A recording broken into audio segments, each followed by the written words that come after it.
going on, everyone? So it is looking more and more likely that the Utah Jazz are going to keep Lauri Markkanen. Recent reports have came out that Lauri Markkanen does not want to be traded, and that more likely than not, he is going to sign a extension after August 6th.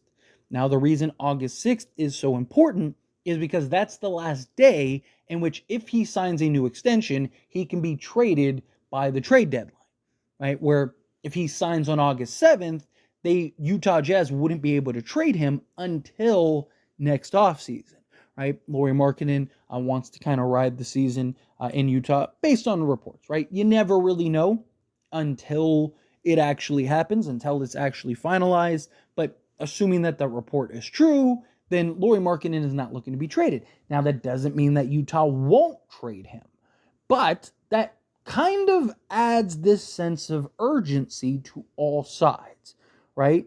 If Utah really does want to trade Lauri Markkanen and get off of Lauri Markkanen ASAP, then it kind of incentivizes them to maybe kind of make a stronger push in this next week to maybe get a deal done.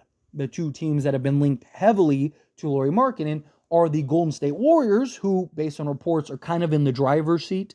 Like, they have the assets and the players that intrigue Utah enough to potentially pull off that trade.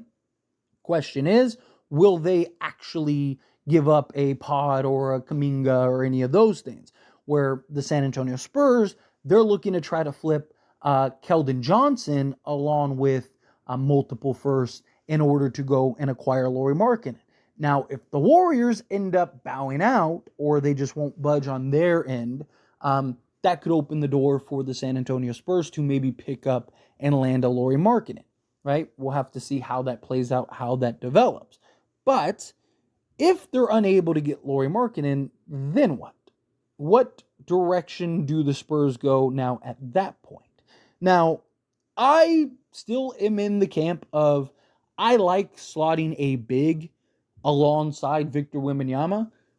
I know people look at the Rudy Gobert situation with France and go, oh, this is why Victor can't play the 4. This is why he's best at the 5 and he needs to play a 5. I disagree. I look at the Rudy Gobert situation and I see a center that just has no versatility outside of just being a big body in the paint that can block shots.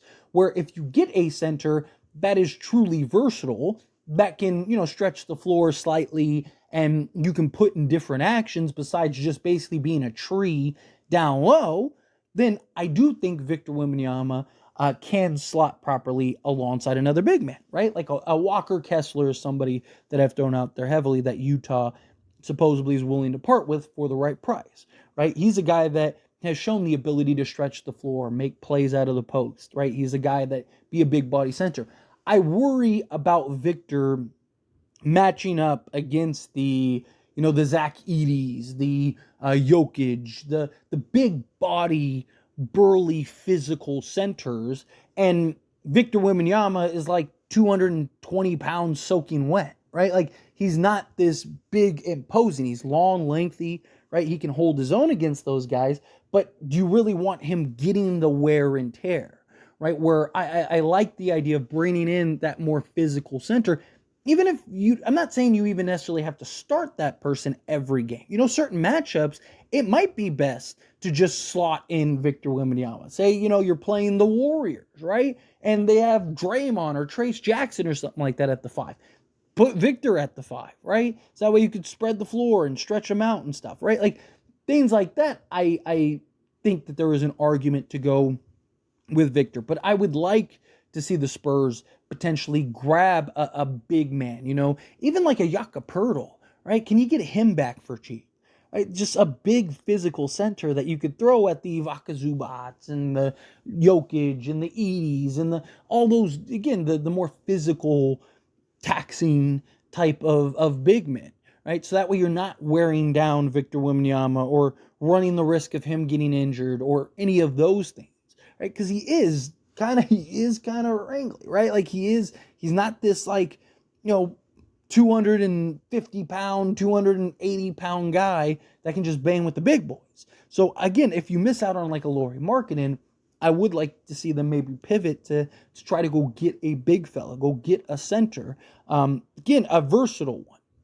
Not one that's just going to basically clog up the paint 24/7, 365. You want somebody, it doesn't even necessarily have to be somebody that can knock down the three, right? Just, again, there's more to floor spacing than just shooting the three ball, but you need somebody that can draw out a big out of the paint so Victor can go to work and doesn't have to just basically become a 3-and-D wing at that point, right? But other options is, instead of a big guy, do you go look at like another versatile forward? Right, you got Harrison Barnes that you could slot at 3. You could also slot him at the 4 if you want. Do you maybe throw your hat in the ring for like a Jeremy Grant or like a Cam Johnson or something like that?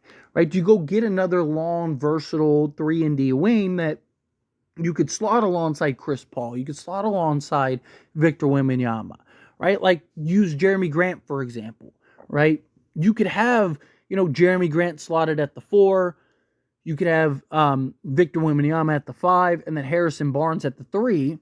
Now you got 2 guys that can knock it down on an efficient clip from 3-point range, 2 guys that can defend essentially 1 through 4 on any given night, right? Like now you add more versatility along Chris Paul to where he can kind of wheel and deal. You get some more shooting, right? Do you maybe work something out like that out rather than going with like a Jeremy Zohan? Or do you look at it and go, okay, let's try to bring in another vet that can kind of do multiple things out there on the basketball court that we need, and defend multiple positions and stuff, right?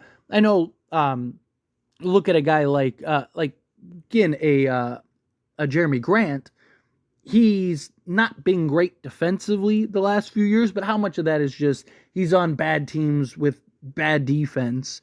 And it's just like, do I really want to? Where if you have a Victor Wembanyama, you have a Harrison Barnes who, is your prototypical 3-and-D guy, and you have that defensive versatility. Does he kind of buy in, especially alongside a Pop? Or, even like I said, like a Cam Johnson, something like that. Do you go get that versatile kind of forward that can slot in? Or do you even get like somebody like a Wendell Carter Jr., right, who can slot in at the 4, or he can play the 5, right? So if you kind of want, hey, we're playing Denver tonight, let's just flip those 2 and put Wendell Carter at the 5 and let him match up against Jokic. And then, say we're playing, the Warriors, right? Okay, well, let's just slide, let's slide Wendell Carter to the 4 and have Victor play the 5, right? Like, it's about the versatility, right? Now, they still have Keldon Johnson. They're still shopping Keldon Johnson. They don't need to, it's not dire need, right? It's not something where it's like, man, we have to go pull off a trade, right? It's not something where it's like, man, we have to unload Keldon. No, like you can be patient. Like that's the beauty in which the Spurs are in right now, right? There's not this sense of urgency. There's not this sense of, you'd like to get something done. If you can kind of expedite the process here, that's why they're linked to guys like Victor or like Lauri Markkanen and stuff to pair alongside Victor. Right? That's why they went and got Chris Paul and Harrison Barnes. It's about development, obviously, right? That's why you go get those guys. But also, if you can kind of give yourself the best chance possible to maybe make some noise, kind of get the dominoes to fall your way a little bit, all of a sudden you're in the conference finals or something, right? Or if Victor takes that next step.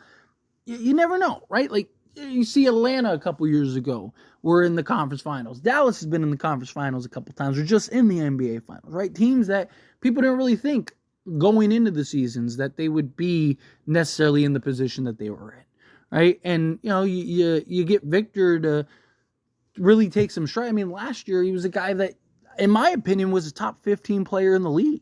Like, I think that was a genuine argument that he was a top 15 player in the league last year. He was the best defensive player. Not only was he the best defensive player, but still he gave you, 20 plus a night, rebounds, everything. Like everything you could ask for. Right? So I think if he take a step into the top 10, right? Or maybe even a step into the top, 7, something like that, where it's like, man, I can't even name 7 better players, that type thing, right? Now, all of a sudden, it's like, okay, well, maybe you really can be a contender with a Lauri Markkanen or something, right? So to me, if you're the Spurs, you stay patient.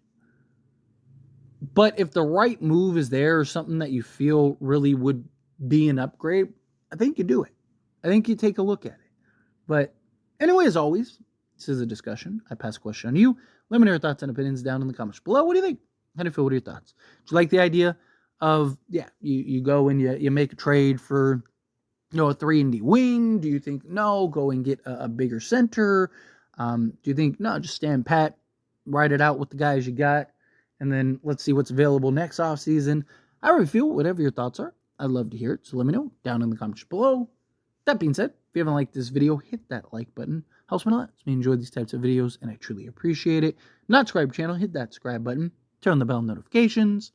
Appreciate y'all. See you in the next one. Thank you.